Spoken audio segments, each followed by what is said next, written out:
For 5 years, she was married to Julian Thorne, the gilded heir to one of the city's most powerful dynasties. To the world, he adored her, a man who would give her his own life, but because she could not conceive, the gentle pressure from his parents slowly morphed into cruel coercion. One day, the man who had sworn on their wedding day to protect her for a lifetime, broke down in tears. "My love," he whispered, "I can't hold on any longer." It turned out a man's promise had an expiration date. Less than 2 months later, she saw him. He was at the hospital, in the obstetrics department, carefully guiding a pregnant woman by the arm. "My baby will look just like his daddy when he grows up. Strong brows, handsome features, he'll probably even have that little crimson mole by his eye, just like his father." The woman's boastful voice was a sharp, grating sound in the quiet hallway, causing heads to turn. Stella couldn't help but stare. The woman wore a mask, but the smug triumph in her eyes was unmistakable. As she described her future child, Stella's mind drifted to another man, her husband of 5 years, Julian Thorne,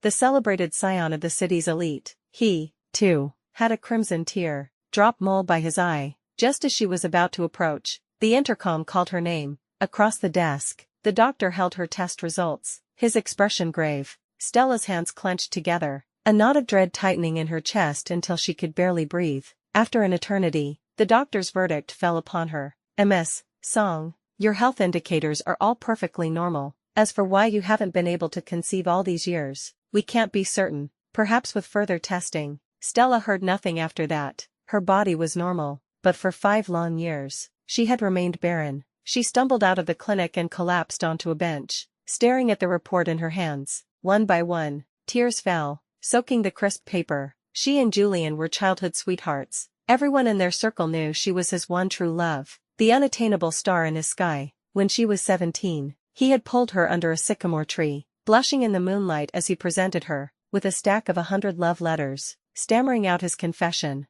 The day she turned 20, the legal age for marriage, he proposed. "Stella," he'd said, his voice urgent, "I was afraid if I waited a second longer, someone else would steal you away." She disliked fanfare, and he wanted to shield her from the world, so their wedding was an intimate affair with only close friends and family. But none of that diminished his love, especially after they discovered her infertility. He had comforted her endlessly, shouldering the blame himself. When his parents pressured her, he stood before her like a shield, his face cold as he declared that he was the one who didn't want children. If they continued to harass her, he would renounce his position as heir. Stella had been moved to tears, her heart filled with both love and guilt. Desperate to conceive, she had tried every folk remedy, every treatment, becoming a regular at the hospital's fertility clinic. But 5 years had passed, and her womb remained empty. Leaving the hospital, she pulled out her phone, desperate to call Julian. She needed to see him, to feel his arms around her. But then she remembered he was at work. Pocketing her phone, she decided to take a taxi to his office. Just as she entered the building, she saw a familiar back. It was a man who looked just like Julian, carefully helping a pregnant woman up the stairs. "Julian," she called out tentatively. He flinched and turned his head. The moment he saw her, his body went rigid. He whispered something to the woman beside him, and after she walked away, he descended the stairs, blocking Stella's view. A seed of doubt sprouted in her heart. Why was he so nervous? "Who was that?" she asked. Julian's expression was perfectly composed. "Just a stranger. She was pregnant and looked unsteady, so I gave her a hand." Since they were children, Julian had always maintained a strict distance from other women. He never touched anyone but her. His secretaries were all men. Their circle had even nicknamed him a wife worshipper, a title he accepted with pride. "It's true," he declared. "I'm a wife worshipper. I'm allergic to all women except my Stella." How could a man so cold to others suddenly offer his arm to a pregnant stranger? But before her suspicion could fester,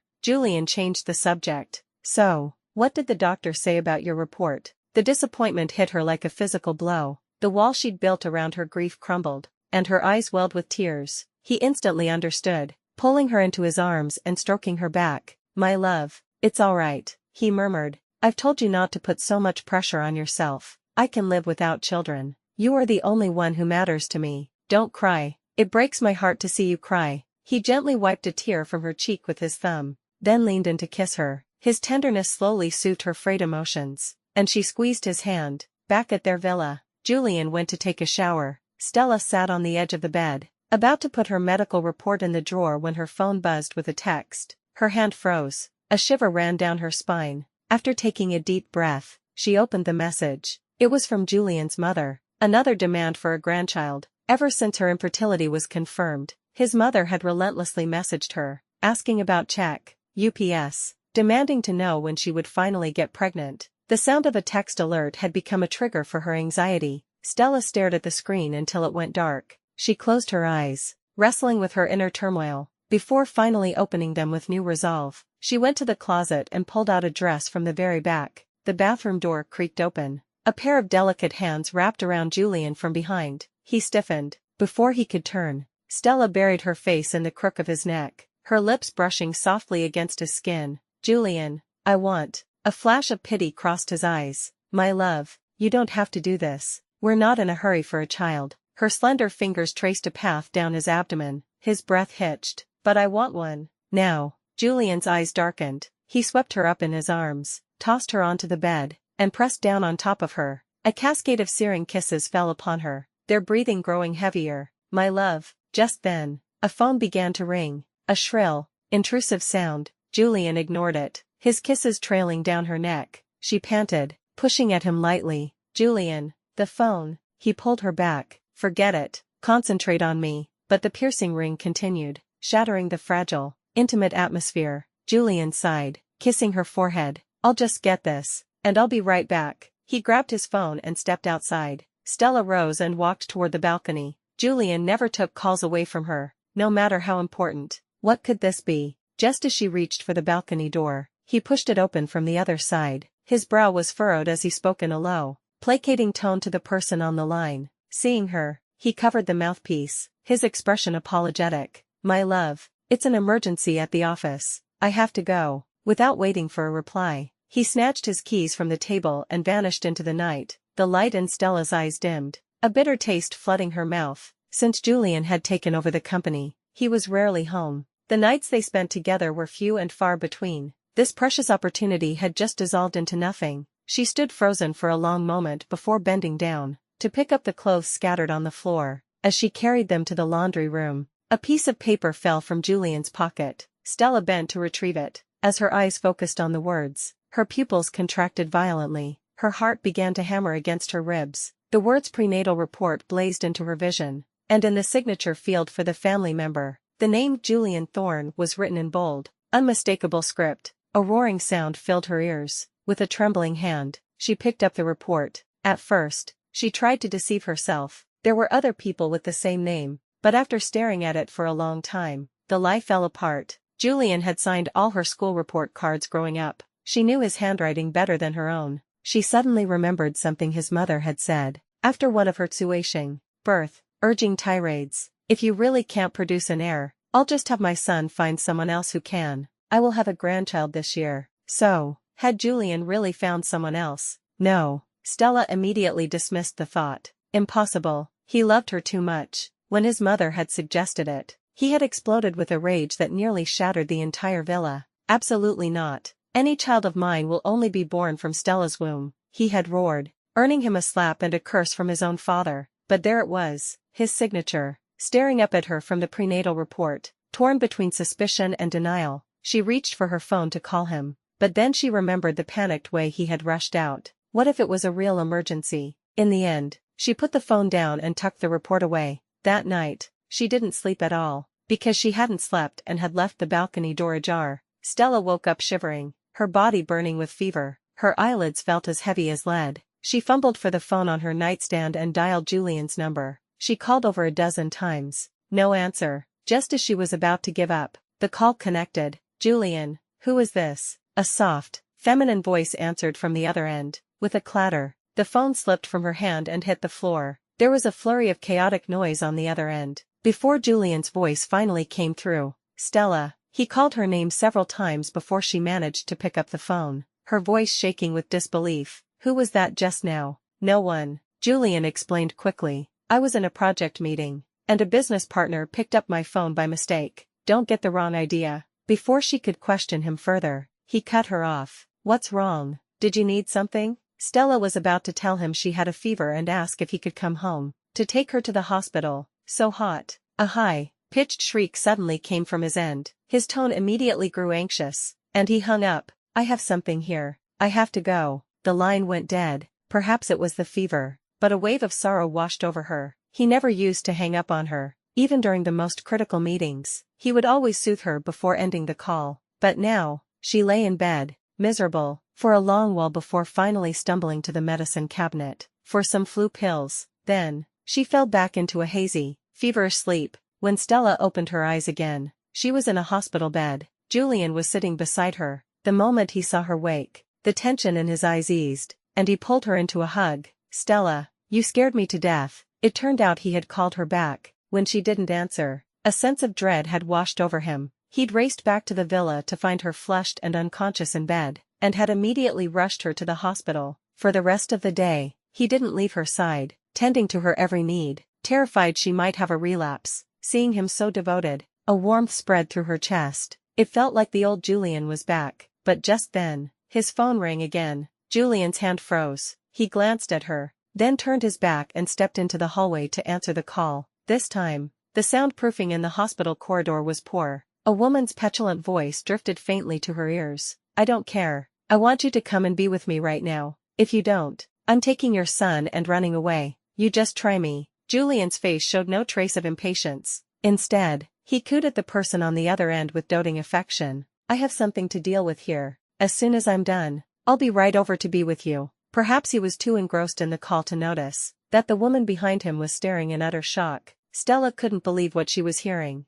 It was as if a bolt of lightning had struck her, or a bucket of ice water had been dumped over her head. Her body began to tremble uncontrollably. What did I just hear? Did I imagine it? Running away with Julian's son. The prenatal report. The pregnant woman he was helping. The boastful words she had overheard in the obstetrics department. Her hands clenched the bedsheets tighter and tighter. Just then, the door to her room creaked open again. She quickly shut her eyes, pretending to be asleep. Seeing her resting, Julian let out a sigh of relief. He placed a soft kiss on her forehead and tiptoed out of the room. The second he was gone, Stella ripped the four from her arm and slipped out of bed, silently following him. She watched him turn left, then right, finally stopping in front of the obstetrics and gynecology wing. As she crept closer, she saw him pull a young woman emerging from an examination room into a tight embrace, murmuring sweet nothings. "Was the baby good today? Did he give mommy any trouble?" Stella's eyes widened in horror. The girl, nestled in Julian's arms, looked up as if sensing something. She turned her head in Stella's direction, and in that instant, Stella finally saw the girl's face clearly. She looked almost exactly like a younger version of herself. In that moment, the world went silent. An invisible hand seized her heart, squeezing it so tightly she thought it would be ripped from her chest. The pain was so intense, she couldn't breathe. She stood rooted to the spot, watching as Julian cooed and kissed the girl, laughing as they walked away and disappeared from her sight. Julian had another woman. That was the only thought left in her mind. A torrential downpour soaked her to the bone, but she felt nothing as she stumbled through the rain. Her eyes were vacant, her mind replaying that searing image over and over. 12 years. A full 12 years. Besides her parents, Julian had been the kindest person to her in the entire world. He was so good to her that she believed she must have used up all her luck just by meeting him. The boy who had climbed through her window late at night, his eyes shining with confidence as he promised to love her forever. The man who had shielded her with his own body when she was cornered by thugs. The man who had stood firmly in front of her when his mother had insulted and pressured her. How had he become this? The thought that the man whose eyes once held only her now held another. The thought that the lips that had only kissed hers were now entangled with another woman's. The thought that the hands that had only touched her body now roamed over another's. A sharp, tearing pain ripped through her chest, as if her heart were being shredded. The villa was dark. A heavy, oppressive atmosphere enveloped the figure curled up on the floor, but Stella seemed to feel nothing, her fingers numbly scrolling through the information the butler had sent her. It was all true. Ever since it was confirmed she couldn't conceive, Julian's mother had been pressuring him to find another woman to bear a child. Julian, out of his deep love for Stella, had refused again and again, but finally, his mother began to threaten him with suicide. She cut her wrists, time after time, until one day he found her lying in a bathtub full of blood. He had broken down and agreed. He chose Felicity, a girl from a poor background who bore an uncanny resemblance to Stella. He chose her for 2 reasons. 1. Because she looked like Stella. The child would surely resemble her too. 2. Because Felicity had no power or money. She would be easy to dismiss later. At first, out of guilt and love for Stella, Julian had never touched Felicity, planning only for IVF, until one night, a business partner got him drunk. He had mistaken Felicity for her, a night of debauchery, and that night was her birthday. On her birthday, her husband was in bed with another woman. Stella laughed and cried, unsure if she was weeping for her own pathetic fate or laughing at his so-called devotion. In the beginning, he was the one who said it didn't matter if they didn't have children. My love, having you is enough. But in the end, he was the one who slept with another woman for the sake of a child. Julian. Oh, Julian, is this what you meant when you said you loved me so much you would die for me? If he truly couldn't bear it anymore, if he truly wanted a child, he could have just told her. It would have been agonizing, but she would have granted him a divorce and walked out of his life. But he shouldn't have done this. He shouldn't have whispered words of love to her, while creating a new family of 3 with someone else. Stella's trembling hand put down the phone. She looked around the villa, the nest she and Julian had built together. Every corner of this house was filled with evidence of their love. Back then, her eyes had been full of happiness. She had told him that when they grew old, they would give this house to their children, so that their happiness could continue. Now, the sight of it all was blindingly painful. She went to the toolbox and took out a hammer. She swung it with all her might at the wedding portrait on the wall. She smashed the furniture they had picked out together. She shattered every gift Julian had given her over the years. Smash it all to pieces. Chaos, utter devastation. That was Julian's first thought when he opened the door. The entire living room was in ruins. In the middle of the wreckage, Stella sat on the floor, her head buried in her knees, forgetting everything else. He rushed over and pulled her into his arms. My love, are you hurt? Stella looked up at him. The worry and concern in his eyes were so real. It was impossible to believe this was the same devoted man who had cheated on her. She shoved him away, her voice ice. Who is Felicity? A flicker of shock crossed Julian's face, his lips turning pale. What Felicity? I don't know anyone by that name. A bitter laugh escaped Stella. She threw the prenatal report at him. You don't know her. Fine. Then why is your name signed on her prenatal report? His body trembled violently, his breath catching in his throat. Stella, she stared at him, wiping away her tears with a fierce hand, and spoke, each word a shard of glass. Julian, I know everything. Stop lying to me. Let's get a divorce. Julian panicked, grabbing her and holding her tight, his voice trembling. No, I don't want a divorce. Stella looked up at him, her heart filled with irony. But you're tainted now. I find you disgusting. His face went white. It was an accident. Stella, I only touched her once. I'm not tainted. You are in my eyes. You betrayed me. You betrayed our love. She closed her eyes, her voice devoid of hope. Let's get a divorce, Julian. Let's part on good terms. He held her tighter. Stella, don't divorce me. I'll do anything you ask. Just don't divorce me.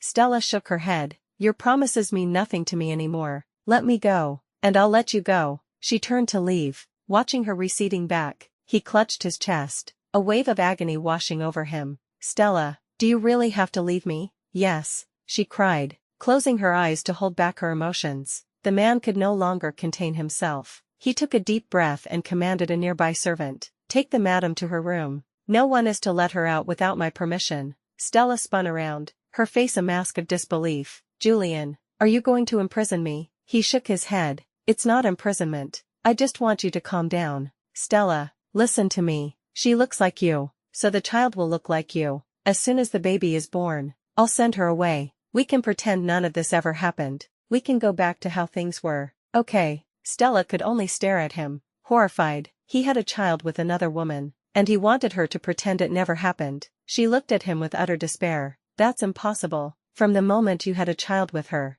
there was no going back for us. Julian flinched, his face ashen, but his voice was stubborn. It doesn't matter, Stella, we have plenty of time. With a wave of his hand, he had the servants drag her to her room. Watch the madam. No one is to see her but me. After Stella was imprisoned, her heart turned completely cold towards Julian. She devised countless escape plans from the heavily guarded estate. Her most successful attempt involved disguising herself as a maid, and getting into a car leaving the property. But just as she reached the main gate, Julian's car screeched to a halt, blocking her path. The man strode towards her. Stella, you can't escape. Finally, cornered and desperate, she set the house on fire. When Julian heard that the old estate was ablaze, he was in an apartment, placating a temperamental Felicity. He had just bought her a necklace worth 80 million. To soothe her latest tantrum, she was now all smiles, pulling him onto the sofa to look at baby clothes. When his phone rang, he pushed Felicity away and went to the balcony. She tried to follow, but a single glare from him froze her in place. She could only watch as his face went pale,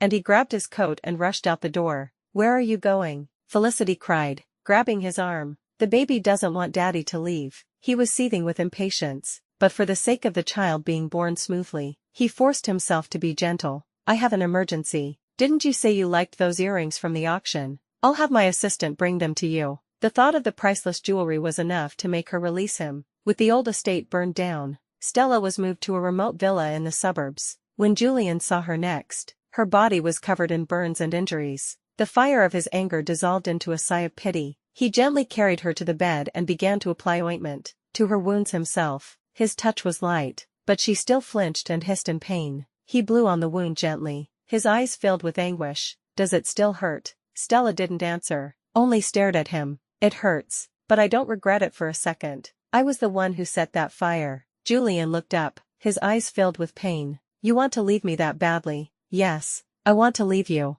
even if it means dying." "Stella," he cried out, his voice choked with a pain he could no longer suppress. "Don't say that. When you're hurt, I feel like I'm dying. I don't love her. I swear I don't. Just wait a little longer. I beg you, just wait. Everything will go back to the way it was." He slammed the door on his way out, ordering the butler to double the security around the villa. For the next 3 months, Julian never returned. He didn't even send a single message, as if he were trying to teach her a lesson. He took Felicity on trips around the world, allowing her to post intimate photos of them all over social media. In one photo, they were pressed close together, feeding each other crackers mouth like a couple in love. On a beach, she lay in a skimpy bikini on his lap, her hand on his abs in a show of possession. Under soft, romantic lighting, their legs were intertwined, their eyes only for each other. Netizens flocked to her comments, fawning over the perfect couple. Stella, of course, saw the photos.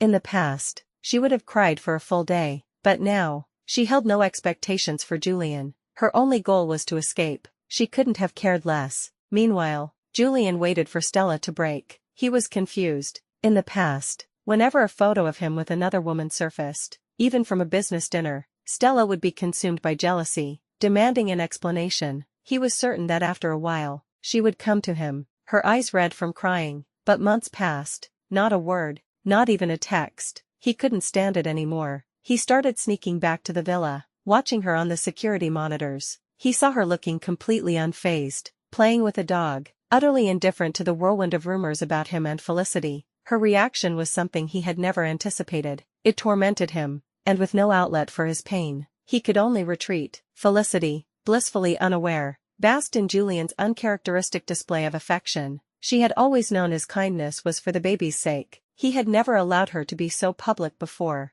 The people who once looked down on her now fawned over her. "Felicity, Mr. Thorne spoils you so much. With a child on the way, it's only a matter of time before you're the next Mrs. Thorne." "Yes, Felicity, when you become Mrs. Thorne, don't forget about us." The flattery went to her head. She became more demanding, clinging to Julian constantly. It was this obsessive closeness that led her to notice his nightly routine. After she fell asleep, he would drive to the suburban villa, returning in the morning with a dark cloud over his face. She knew Julian used to go home, but that was to the main estate, not this villa. Driven by curiosity, she finally asked him, "Julian, what are you doing at the suburban villa every day?" Julian's face went cold. "Don't ask questions you shouldn't be asking." In his eyes, she was just a tool for carrying Stella's baby. She didn't need to know anything more, but a woman's intuition is a powerful thing. The more he said nothing, the more suspicious she became. He went to that villa every single night. What else could it be but another woman? The thought that he might be keeping another mistress ignited a fire of rage within her. Felicity was no fool. She had used her wiles to capture a man like Julian. Now, with the title of the enviable Mrs. Thorne within her grasp, she would not let anyone stand in her way. She was about to go to the villa herself, but then she hesitated. Julian, for all his pampering, had one hard rule. She was forbidden from going anywhere he didn't permit. Her friends, however, were dismissive. "Felicity, you're the future Mrs. Thorne. What place could possibly be off limits to you?" Persuaded, and with her friends egging her on, Felicity led a small entourage to the suburban villa. At the villa, Stella was sleeping when she was awakened by a commotion outside. Julian comes here every day. I'm going to see exactly what he's hiding in this house. A bodyguard stood in their way. Miss Felicity, Mr. Thorne has given explicit orders that no one is allowed inside except for him. What do you mean, not allowed? Do you know who this is? You dare to block her. Be careful, Mr. Thorne doesn't have your hide for this, one of her friends shrieked. Yeah, you blind dog, Felicity sneered. At a recent banquet, someone had accidentally scratched her face, and Julian had bankrupted the man's entire family. She was sure this lowly bodyguard wouldn't dare defy her, unless he had a death wish. The bodyguard hesitated, then finally stepped aside. The moment the door opened, a face that was an 80% match to her own came into view. Felicity froze. Oh my God, Felicity, she looks just like you. What do you mean, looks like? I bet she got plastic surgery to look like you. I think so too. Felicity's eyes narrowed. Before Stella could speak, a sharp slap landed across her face. The unexpected blow left Stella stunned. Felicity was already rolling up her sleeves. Where did this cheap woman come from, daring to get a face like mine? Did you see how much he dotes on me and think you could secretly replace me? Let me tell you, it's impossible. The only Mrs. Thorne will be me. Today, I'm going to teach you the price of seducing Julian. It was only then that Stella realized this must be the surrogate Julian had found. It seemed he had never told her about Stella's existence, which was why Felicity saw her as a rival for the title of Mrs. Thorne. Stella took a deep breath, about to explain, but Felicity kicked her hard behind the knee. The pain was so sharp that Stella collapsed to the ground. Before she could resist, Felicity's friends pinned her down. So this is why Julian leaves every night. For a slut like you. You knew he couldn't resist me, so you deliberately used my face to get his attention, didn't you? The accusation was laughable, but seeing that Felicity was just another pawn in Julian's game, Stella suppressed her anger. I suggest you leave immediately. If you don't, when Julian gets back, he won't spare you. Her well-intentioned warning was met with derisive laughter. He won't spare me. Ha ha ha ha. That's hilarious. Who do you think you are, to have him come after me? Do you have any idea how much he loves me? Do you know I'm carrying his child? Even if I killed you today, he would just dote on me while he cleaned up the mess. Instead of worrying about me, you should be worrying about yourself. Stella's heart sank. What are you going to do? Felicity grabbed a fistful of her hair, her eyes scanning Stella from head to toe before a vicious, chilling smile spread across her face. This face of yours is quite a good replica. I almost couldn't tell the difference. But soon, it won't be yours anymore. With that, she dug her long, sharp fingernails into Stella's cheeks. Ah! Stella felt her flesh tear, the pain so immense it stole her breath. She struggled, but with several people holding her down, she could only lie there as Felicity's nails ripped open her skin, blood dripping down her fingers. Felicity's friends swarmed in, kicking and punching her. The pain was so intense it began to numb her senses. Seeing her curled up in agony, Felicity smirked with satisfaction. Stella finally screamed, "You've got it wrong. I'm not the woman trying to seduce Julian. I am Mrs. Thorne. I am his wife, the one he legally married." The friends burst into laughter. Felicity released her and cradled her stomach, throwing her head back to laugh. "You're his wife. Then who am I?"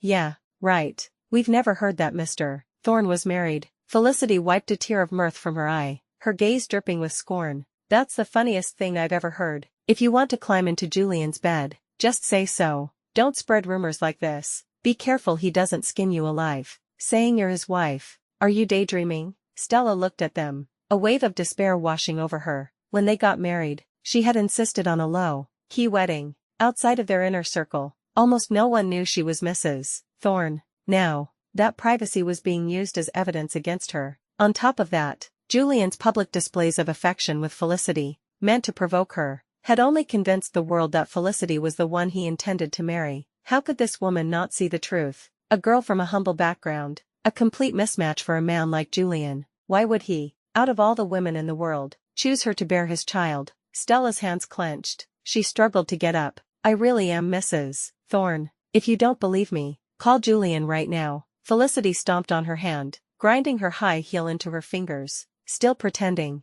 You're still putting on an act. It seems you haven't learned your lesson. Someone, go to the kitchen and get a sharp knife. I want to see how long this bitch can keep her mouth shut." The knife was brought quickly. Seeing the glint of the sharp blade in Felicity's hand, a chill ran down Stella's spine. "What are you doing? What are you?" She tried to scream, but only a hoarse whisper came out. She tried to run, but she was pinned to the floor. Helpless, she watched as Felicity advanced on her, knife in hand. "What am I doing? I'm going to ruin that face of yours. Let's see if you dare to get plastic surgery to look like me again." With a final word, Felicity brought the knife down, slicing it across Stella's face with all her strength. Ah! The blade cut through flesh, deep enough to see bone. A raw scream of agony tore from her throat, but in the next second, Felicity's knife came down again. 1 slash, 2 slashes, 3, 50, 2 slashes. Stella's screams echoed through the villa, but the women showed no mercy. She could hear the sickening sound of the knife tearing through her skin. She could feel the warm blood streaming down her face, and she could see the twisted, terrifying smiles on their faces. The air grew thick with the metallic smell of blood. Her face was a mangled ruin of flesh, her body convulsing in shock. But Felicity wasn't finished. She had one of her friends mix a bucket of chilly water in the kitchen.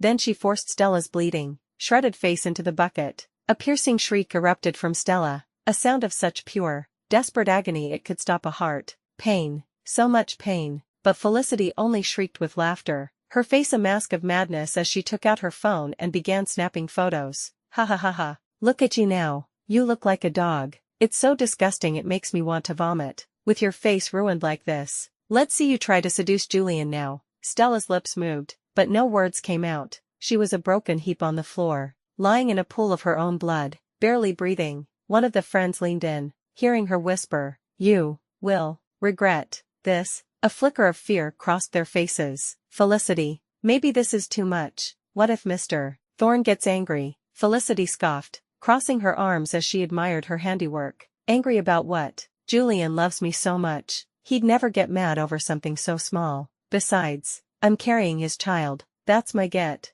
out of jail free card. Have you forgotten how much he cares about me?" Reassured, her friends nodded. Felicity kicked the near, lifeless form on the floor. "I'm warning you, not just anyone can capture Julian's heart. You can give up on your little dream of replacing me, since you're so desperate for a man. I'll grant you a few." With that, she made a call and summoned several homeless beggars. Looking at the men with their yellow teeth and foul stench, Felicity smiled with satisfaction. She pointed at the bloody woman on the floor. "She's all yours. Her face is ruined, but her body's not bad. You can do whatever you want with her, just don't kill her." The beggars, having not been with a woman in years, didn't care about Stella's state. They drooled as they lunged for her. Her dress was torn to shreds in an instant. Seeing her smooth, pale skin, their eyes lit up with a wolfish green light. They pawed at her, their mouths licking her skin. Stella was too weak to struggle, lying there like a dead fish. Their hands grew bolder, moving towards the space between her legs.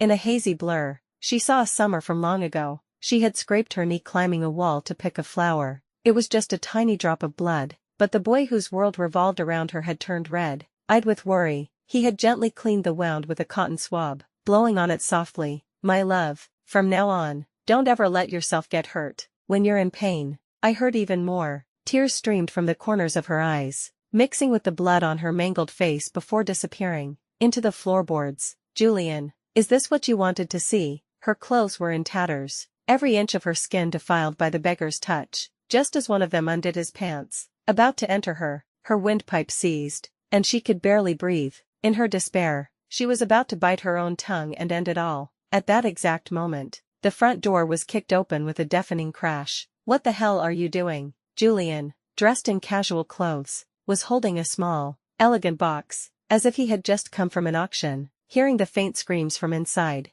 a flicker of confusion crossed his face. As he started to walk towards the villa, Felicity rushed out to meet him, her steps light as she linked her arm with his. "Julian, what are you doing here? I thought you had a dinner engagement tonight." A flash of disgust crossed his eyes, but he quickly masked it, patting her head gently and handing her the box. "The dinner was cancelled. By the way, this is the ring I promised you. See if you like it," Felicity squealed, kissing his cheek before opening the box, and slipping the exquisite diamond ring onto her finger. The stone glittered in the sunlight. "I love it. Thank you, Julian darling." Her friends gathered around, showering her with compliments. "Wow, that ring is gorgeous. Felicity, Mr. Thorne treats you so well." Julian watched them, his patience wearing thin. Suddenly, as if remembering something, he grabbed Felicity's hand. "I recall saying that no one is allowed in here without my permission." Felicity trembled, shooting a look at her friends. One of them quickly stepped in.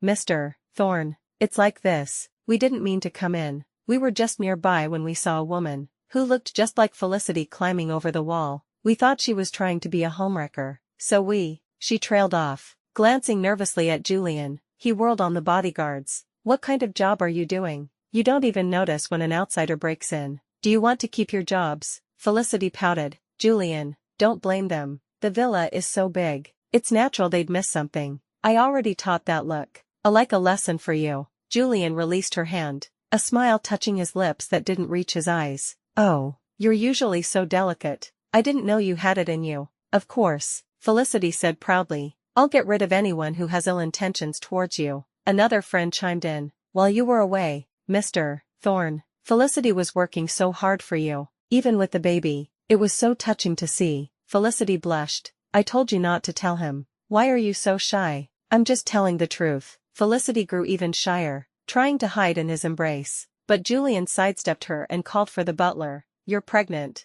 It's not good for the baby to be out here for too long. I'll have the butler take you home. With that, he started to walk toward the villa. Julian, Felicity cried out, suddenly clutching her stomach, her face covered in a cold sweat. My stomach hurts. Julian's eyes widened, and he rushed to support her. Why does it suddenly hurt? She shook her head, her hands clutching his clothes tightly. Her friends gathered around, worried. Mr. Thorne, you should take her to the hospital. Yes, what if something happens? Just as Julian was about to lift her into his arms, a blood-curdling scream echoed from the villa. Julian, the man froze, a look of pure terror on his face. He shoved Felicity aside and sprinted into the house. The scene that greeted him was a living nightmare. The person he had cherished, the one he had held in the palm of his hand, the one he would never have harmed in the slightest, was being held down by a group of thugs, violated and humiliated. Her clothes were gone, her body covered in bruises and red marks. The thugs were getting more excited, ready to pounce on her again. And her face, the face he had kissed countless times, was a bloody, mangled ruin. Her eyes, which once looked at him with so much love, were now hollow and lifeless. Stella, a primal rage erupted within him. He lunged forward, kicking the thugs away. Get out. Looking at the broken woman on the floor, his heart shattered. A wave of regret so powerful it choked him washed over him. He had been so close. Just a moment later, if he had arrived just one moment later, the consequences would have been unimaginable. Julian ripped off his jacket and wrapped it around her naked body, his hands trembling as he pulled her into his arms. Stella, his voice was a choked, trembling sob. Stella forced her eyes open, her voice dripping with resentment. Julian, now that I've become this, are you satisfied? The man's body went rigid, his face a mask of agony. No, I just wanted you to calm down. I never knew this would happen. You didn't know, but you didn't let me go either. If you hadn't indulged Felicity, how would she have dared to do this to me? She pushed at his chest with weak hands, trying to break free, but Julian held her tighter, his voice hoarse. Stella, my love, don't move. You'll make the wounds worse. Please, be still. He turned and roared at the bodyguards. What are you standing there for? Call a doctor. The bodyguards stared at him, then at Felicity, who was still outside, clutching her stomach and crying in pain. Felicity couldn't believe her eyes. Julian, what's wrong with you? Has her face fooled you? She was trying to get close to you. You should be throwing her out. Her friends chimed in. Yes, Mr. Thorne, we don't know where this person came from, but she definitely has bad intentions. You should throw her out. A person like that is dangerous. She almost hurt Felicity when she tried to make her leave. Luckily, Felicity was quick and had us hold her down. The more they spoke, the darker Julian's face became, his fists clenching tighter. He slowly turned to look at Felicity, his voice dangerously low. So you were the one who started this, weren't you? Felicity, oblivious to his rage, thought he was praising her. She lifted her chin proudly. I did, but I don't mind getting a little hurt to solve your problems. Julian, her friends, relieved, began to vie for credit. Yes, that bitch dared to hurt Felicity, to teach her a lesson. Felicity ruined her face, and to make sure she wouldn't bother you again, Felicity found a group of thugs to violate her. Felicity listened,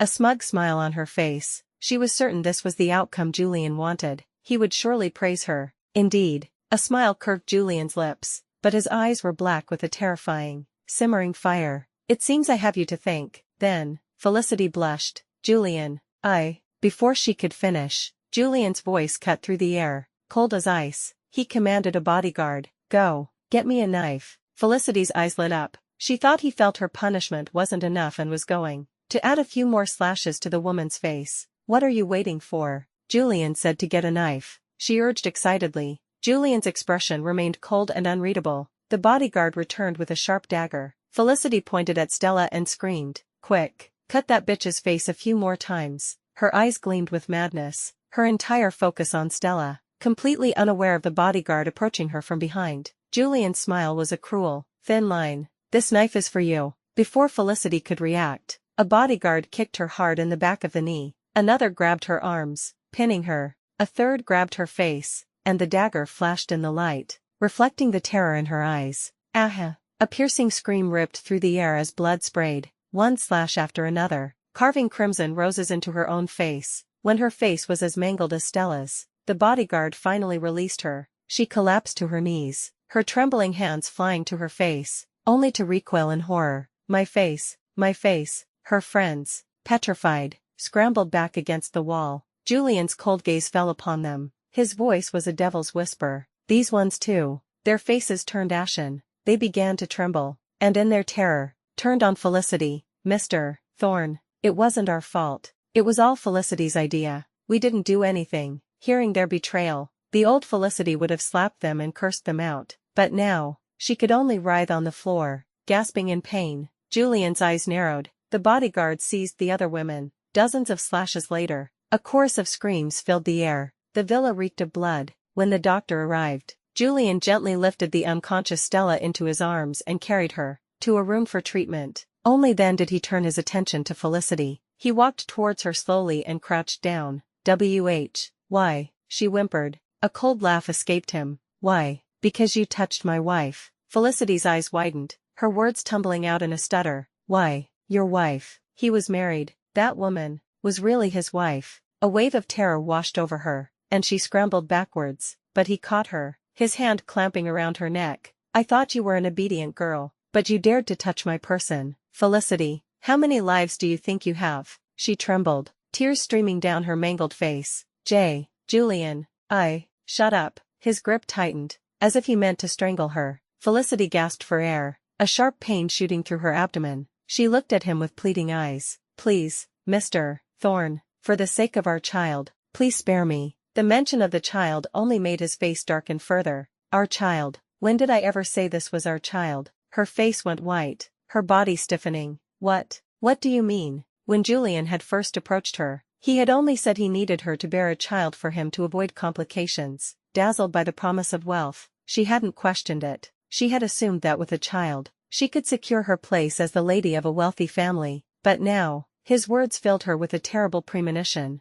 Julian leaned in, his voice a whisper in her ear. "This child belongs to me and Stella. You were nothing but a tool." With a roar in her ears, Felicity's world went blank. He grabbed her face, his eyes full of scorn. "Do you know why I chose you? Because your face looks so much like Stella's. The child born from you would surely resemble her." A stand, in who dreamed of taking the stage. How pathetic. The relentless blows of the truth shattered her. She collapsed to the floor. Her dream of marrying into a dynasty was crushed by his own hands. Julian ignored her manic laughter. Just then, the doctor rushed out of the room. "Mr. Thorne, Mrs. Thorne's vital signs are failing. We need to get her to a hospital immediately." Julian kicked Felicity aside and rushed back into the room, emerging with the unconscious Stella in his arms. The kick was so forceful that blood began to pool between Felicity's legs. Realizing what was happening, she shrieked, "The baby, my baby!" At the hospital, after Stella was rushed into surgery, Julian slumped against the wall, his eyes fixed on the operating room doors. A bodyguard approached him cautiously. Mr. Thorne, Miss Felicity is refusing surgery. She says she won't do it unless you're there with her." A cold, humorless laugh escaped Julian, making the bodyguard flinch. "If she doesn't want to do it, then tie her to the operating table. No anesthesia. Take the child by C-section." She had dared to hurt Stella like that. He would not let her off so easily. "And what about the thugs?" "As you ordered, Mr. Thorne. Their hands and feet have been broken, their tongues cut out, and they've been thrown into a sewer. Don't let them die. They are, after all, the husband's Felicity will be serving for the rest of her life." He gave a few more orders before dismissing the bodyguard. Just as he was about to lean back against the wall, a fist flew out of nowhere, knocking him to the ground. A man straddled him, raining down blow after blow. Julian Thorne, is this how you treat my sister? It was Leo Song, Stella's brother, his eyes blazing with fury. Stella's parents stood behind him, their faces masks of rage. Leo didn't stop until Julian's face was a swollen, bloody mess. He got up, delivered one final, vicious kick, then hauled Julian up and slammed him against the wall several times. Julian coughed up a mouthful of blood and slid to the floor. Mom, Dad, Leo, it's my fault. I will apologize to Stella. Don't you dare call us Mom and Dad. We don't have a son in law like you, Stella's mother roared. 3 months ago, her daughter had called her, sobbing, telling her Julian had cheated and was having a child with another woman. Heartbroken, she had told Stella to divorce him immediately, but she had never received the divorce papers. Stella's phone had been unreachable. They had hired investigators while flying back from the US, and only on the way from the airport did they learn the full, horrific truth of what their daughter had endured. Mr. Song, remembering the photos of his daughter's mutilated face, was overcome with rage. He kicked Julian again. You dog. We cherished Stella from the day she was born. She never suffered a single moment of hardship, because our families have known each other for years, because I thought I knew you. I entrusted her to you, and this is how you took care of her. He kicked him again, his anger unquenched. Mrs. Song's eyes were filled with disappointment and fury. She had thought Julian was a good man, that her daughter would be happy with him. Julian Thorne, if you didn't love our daughter, you could have just said so. Why did you whisper words of love to her while sleeping with a mistress? And then you let that mistress destroy my daughter's face. Julian could only hang his head, unable to explain. His silence only fueled Leo's rage. He was about to kick him again when a shrill voice echoed down the hall. Don't you touch my son. Julian's mother rushed over, shielding him with her body. How dare you hit my son? Seeing her, Mrs. Song's anger flared anew. Remembering her daughter's tearful messages about the pressure she was under, she slapped Julian's mother across the face. I'll not only hit your son, I'll hit you too. She slapped her again. Mom, Julian cried out. His mother shrieked and tried to hit back, but Mrs. Song grabbed her hands. Madam Thorne, what a fine son you've raised. Not only did he cheat, but he let his mistress disfigure my daughter. Pa, Julian's mother spat. Who told your daughter she couldn't lay an egg? You can't blame my son for finding someone who can. She deserved it. Shut your mouth. While Mrs. Song dealt with Julian's mother, Mr. Song looked down at the man on the floor. I'll have my lawyer bring the divorce papers over shortly. From this day forward, you will have no connection to our Stella ever again. The words hit Julian like a physical blow. He scrambled to his feet, grabbing Mr. Song's leg. No, please, I won't sign. He repeated the words over and over, begging Mr. Song to take them back. He couldn't imagine a life without Stella. Leo kicked him away, his voice dripping with sarcasm. You won't sign. Are you expecting my sister to raise your mistress's child? At the mention of the child, a flicker of hope appeared in Julian's eyes. Yes, they had a child. That's right. We can't divorce. If we do, what about the child? Mr. Song let out a cold laugh. He had never seen someone so foolish. Just then, Julian's mother, hearing the word divorce, rushed over. Divorce. You must divorce. We don't want a hen that can't lay eggs. Besides, we have a grandson now. I'll have my son marry the grandson's mother. Mom, Julian cut her off. Stop it. The only wife I want is Stella. His mother clutched her chest, her face a mask of disappointment. You. Before she could finish, she collapsed to the floor. Mom. The scene descended into chaos. Just then, the operating room doors opened, and Stella was wheeled out. The Song family ignored the Thorpes and followed the gurney to a VIP room. In the room, looking at her daughter's bandaged face, Mrs. Song couldn't stop crying. Her vibrant, beautiful daughter was now a broken wreck. 3 days later, the woman in the bed finally stirred. Water. Overjoyed, Mrs. Song helped her sit up and carefully held a cup with a straw to her lips. After drinking, Stella looked at her parents, and a wave of grief washed over her. Dad, Mom, shoo, you mustn't cry. Your face just had surgery. You can't cry, her mother urged. Stella touched her bandaged face, a flash of pain and hatred in her eyes. She would never forget the vicious look on Felicity's face as she brought the knife down. She would also never forget the true culprit behind it all. Where are they? She asked. Mrs. Song knew who she was asking about.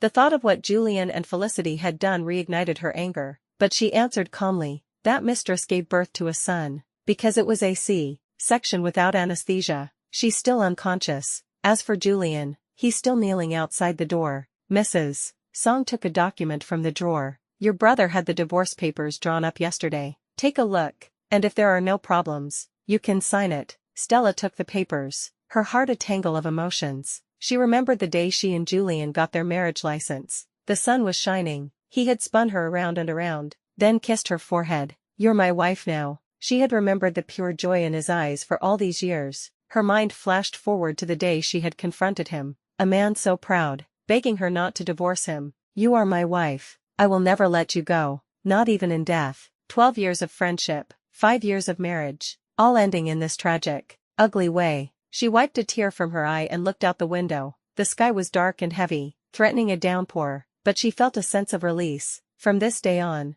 she would be free. Without even reading the terms, she flipped to the last page and signed her name with a firm, steady hand. Stella Song. The door finally opened. Julian, who had been huddled against the wall, scrambled to his feet. Weak from days of not eating, he stumbled, catching himself on the wall as he looked at the man who had emerged. Mr. Song looked at him as if he were a complete stranger. Julian's heart skipped a beat. Seeing the papers in Mr. Song's hand, he backed away. No, I won't sign. Dad, Uncle, please, give me another chance. I can't live without Stella. He fell to his knees, kowtowing, hoping to earn some pity, but Mr. Song was unmoved. Drag him away, beat him until he signs. He tossed the papers in front of Julian and went back inside, shutting the door. The sounds of struggle faded into the distance. Inside, Mrs. Song looked at her daughter. We're going back to the US today. The plastic surgeon is already booked. We'll go straight there from the airport.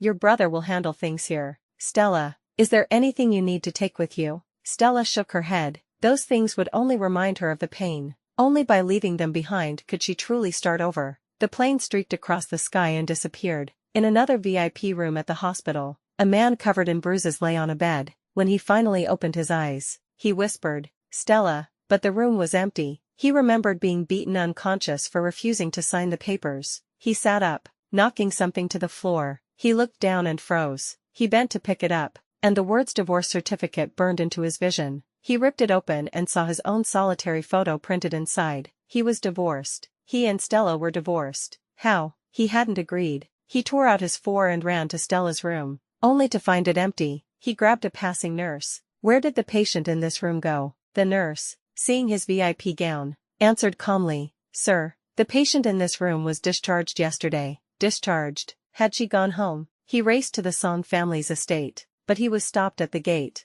Mr. Thorne, you are not welcome here. He tried to push past them, desperate to find Stella. Julian Thorne, it seems you haven't been beaten enough. A cold voice came from behind him. It was Leo. He walked up to Julian and punched him again. Get lost. You're not welcome here. Julian wiped the blood from his mouth, his eyes fixed on Leo. Where is Stella? Where did you take her? Leo walked into the estate, and just before the gate closed, he threw back a final, cold remark. You're divorced now. You have no right to ask where she is. Thunder rumbled, and the heavens opened up. Julian, his injuries still fresh, was quickly soaked by the downpour. He stumbled a few steps and collapsed. When he woke up, his mother was looking at him with a mixture of pity and resentment. Why are you still chasing after that bitch? You're divorced. Mom, Julian snapped. Stella is my wife. Don't talk about her like that. Why shouldn't I? His mother shrieked. A bitch who couldn't even have a child, and her mother dared to hit me. That whole family is trash. But at the mention of a child, her tone changed completely. Speaking of which,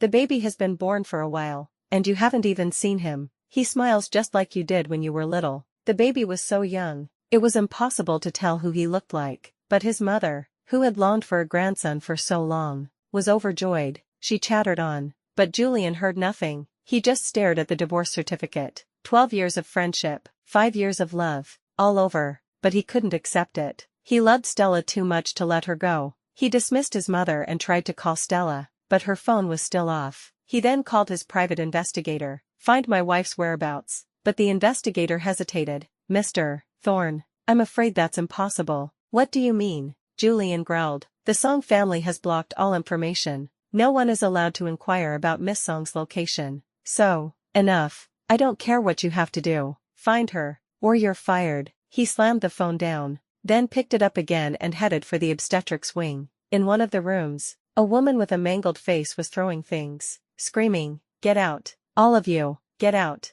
A nurse snapped back, "You're the one who needs to get out. You've been here for weeks and haven't paid a single bill." "Ah." Felicity threw a cup at the nurse. "Crazy woman," the nurse muttered, storming out and nearly colliding with a tall man.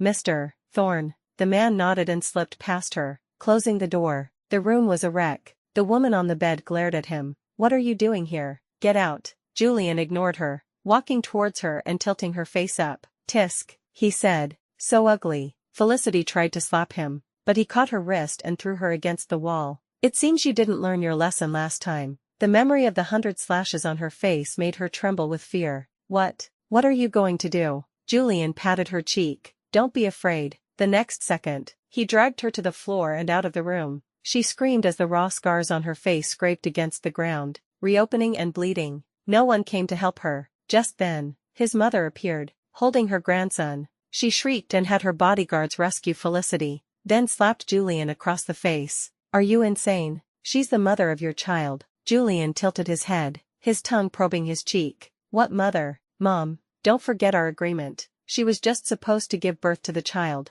As for what happens to her, you said you wouldn't interfere." Looking at Felicity, then at her grandson, a flicker of pity crossed his mother's face. "For the child's sake, let her recover before you send her away." Julian's eyes glinted with a cruel light, but he finally agreed. "Fine." Over the next few months, Felicity's life improved dramatically. Julian's mother had arranged for her to receive the best care. Without Julian's threats, she began to relax. By the time she was discharged, she had even gained some weight. She didn't get custody of the child, but Julian's mother gave her a massive check, enough to live on for the rest of her life. Just as she was about to call a taxi, a sharp pain exploded at the back of her head, and the world went black. When she woke up, Julian was sitting on the sofa in front of her. "Julian Thorne, what do you want?" she shrieked, scrambling backwards. "I gave you a child. We're even." He laughed coldly, rising from the sofa. "Even? How could we be even? You destroyed Stella's face and almost had her gang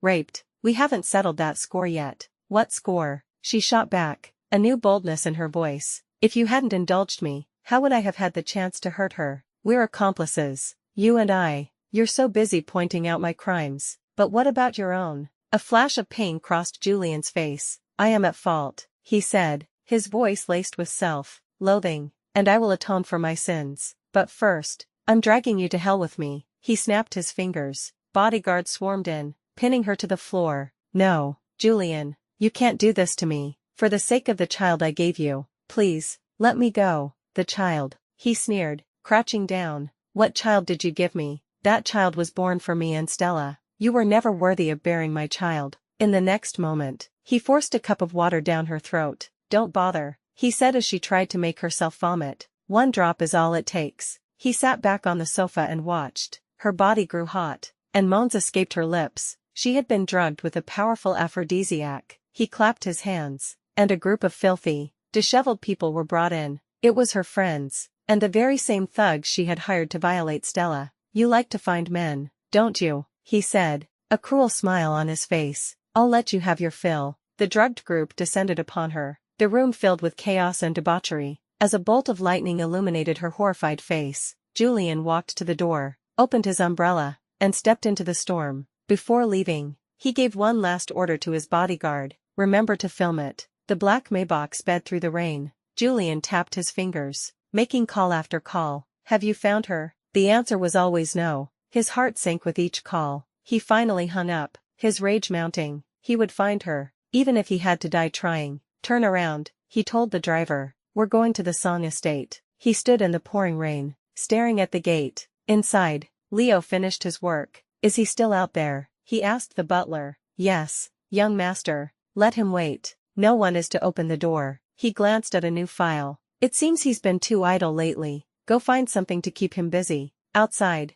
a storm of another kind was brewing at the Thorne Corporation. The company was in chaos, while Julian had been searching for Stella. His own father, claiming he needed another son, had been having an affair with a secretary. Julian's mother had found out and caused a massive scene at the office, injuring a major shareholder in the process. The scandal, combined with an embezzlement charge against his father, caused the company to collapse. The Thorne empire, once a titan, crumbled to dust. Homeless, Julian remembered the houses he had bought for Stella. He moved his mother into one and drove to the other, the suburban villa where he had left Felicity. When he arrived, she was watching the news of his company's bankruptcy, laughing manically. Julian Thorne, look at you now, she sneered. They lunged at each other, but before he could harm her, his mother burst in. She had decided that Felicity, a proven fertile woman, was the best choice to give her more grandchildren and rebuild the family. Mom, I will not have a child with her, Julian roared, but his mother was determined. A few days later, she faked an illness. When Julian rushed to her side, she had him knocked unconscious and drugged. He woke up naked in bed, with a naked,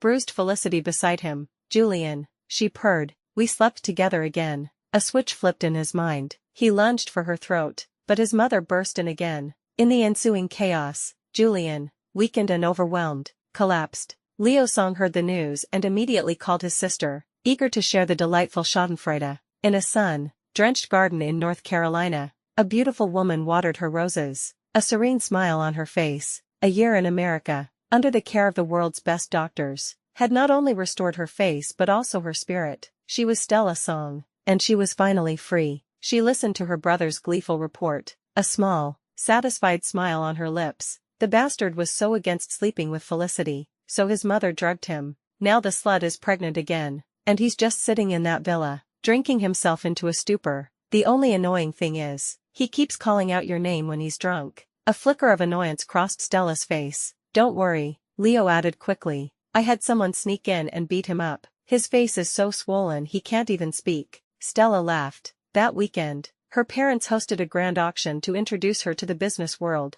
Dressed in a stunning red gown, she was the picture of grace and confidence. The final item up for auction was a sapphire ring she had designed herself. Her first piece. The bidding was fierce, but one man was particularly persistent. Dr. Evan Reed, the very surgeon who had restored her face, and a hopeful suitor. He won the ring for a price far exceeding its value. Later, he approached her. Stella, he said, his voice gentle, I don't care about its value. If it's yours, or if you like it, I'm willing to pay any price. She tried to gently let him down. Dr. Reed, I've had a very difficult, failed marriage. I'm not looking to start a new relationship. It's okay, he said, his gaze unwavering. I can wait. A year, 2 years, 10, 20, I can wait. A bitter laugh escaped her. It's no use. My last relationship lasted 12 years of friendship, and 5 years of marriage, and it still ended in ruins. A man's promises, don't take them seriously. Back in her room,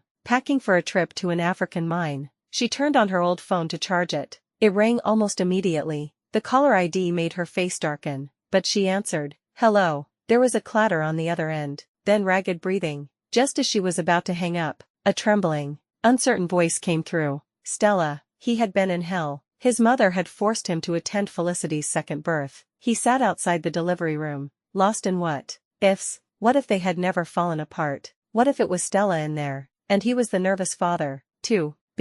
On a whim, he had dialed the number he knew by heart, the one that never connected, but this time, it did. He wept, pouring out a year's worth of regret. He confessed everything, how he shouldn't have betrayed her, shouldn't have found a surrogate, shouldn't have broken her heart. He begged her for another chance, but the line was silent. Stella, Stella, he cried, only to realize she had hung up. He tried to call back, but the line was dead. A scream of pure despair tore from his throat. He knew then, it was truly over. A doctor, hearing the commotion, approached him. Mr. Thorne, you're finally here. You and your wife had a full physical last year. Because of confidentiality, she couldn't see your results. Since you're here, you should take your report. Julian took the paper. As he read the results, his eyes widened in horror. Just then, a scream came from the delivery room, followed by another. The doors burst open. His mother had fainted. Felicity was wheeled out, followed by a nurse holding a newborn. The nurse looked at him,